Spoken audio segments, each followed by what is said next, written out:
the most profitable item on a menu is often the one nobody buys. No revenue. And yet, it makes the restaurant more money. That doesn't make sense until you actually see what it's actually doing. In the previous video above, we looked at the wine list. $14, $24, $38, $52. And most people picked the $24. Today, let's have a look at the $52 bottle. Look at this menu. $38 feels expensive, right? But now, let's look at another version. Now $38 feels reasonable. Same wine, same price, different context. This is price anchoring.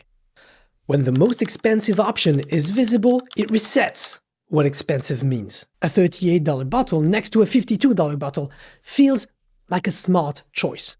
A $38 bottle next to a $24 bottle feels like indulgence, a treat.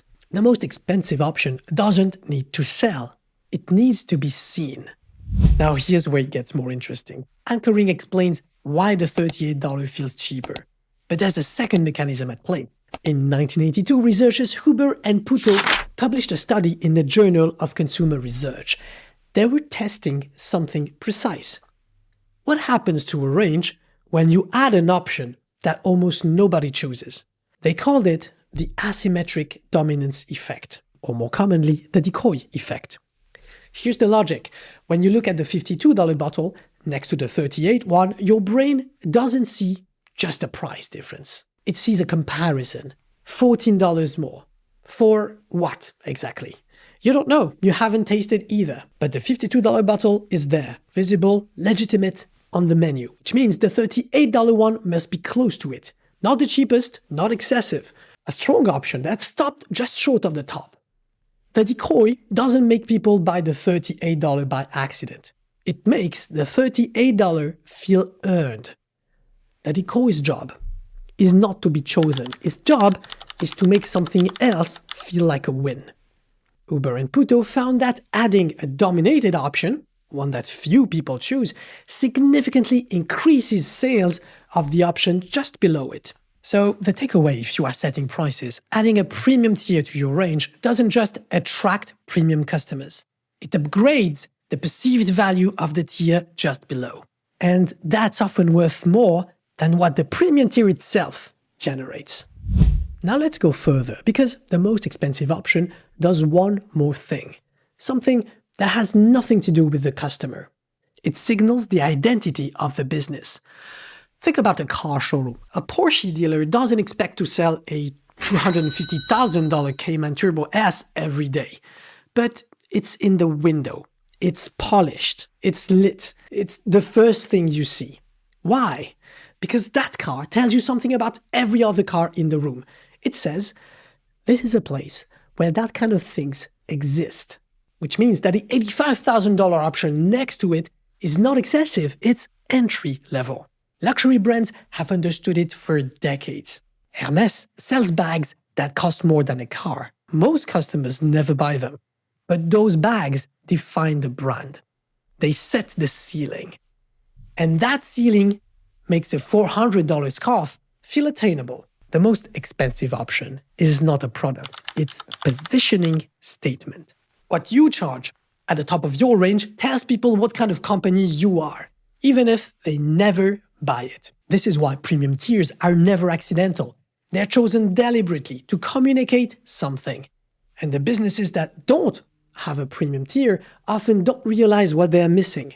Not revenue. Signal. So the takeaway, if you are building a brand, your most expensive option shapes the perception of your entire range. If you don't have one, your mid-tier becomes your ceiling. And a visible ceiling is a constraint on how people see you. Now, does that actually work? Or is it just a theory?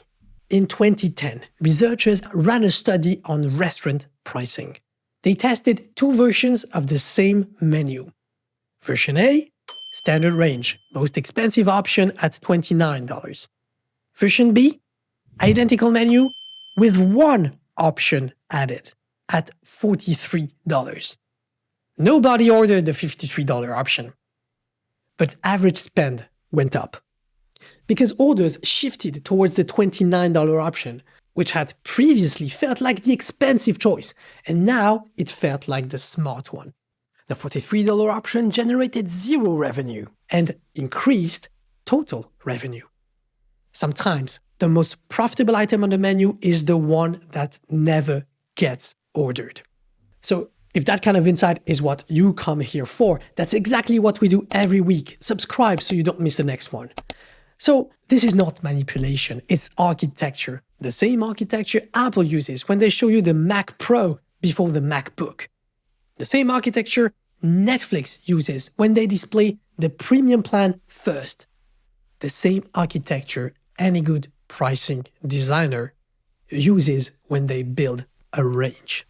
The top option works hardest when nobody chooses it. And the takeaway, if you are pricing something, before removing a premium tier that isn't selling, calculate. Calculate what happens to average order value without it. In most cases, removing the anchor doesn't save margin, it destroys it.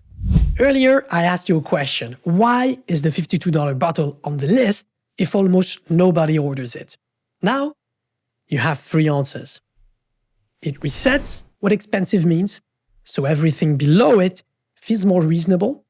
It elevates the option just beneath it, making it feel like the smart, almost premium choice. And it tells you what kind of restaurant you're in before you've tasted anything.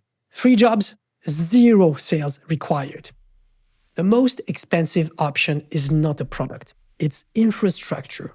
And once you see that, you'll stop asking why it's there. You start asking what it's doing and how you can use it in your own business. Now, we've talked about the top of the range, the anchor, the decoy, the signal, but here's the question nobody asks. How many options should you have in the first place? 2 feels simple. 4 feels complete. But neither of them is right. And the difference between 3 options and 4 can be the difference between a sale and a walkaway. That's what we are breaking down next week. If that kind of analysis is useful to you, whether you're building pricing strategy or just trying to understand the world around you, subscribe to the Pricing Club. New video every Thursday. Thank you for watching. Take care.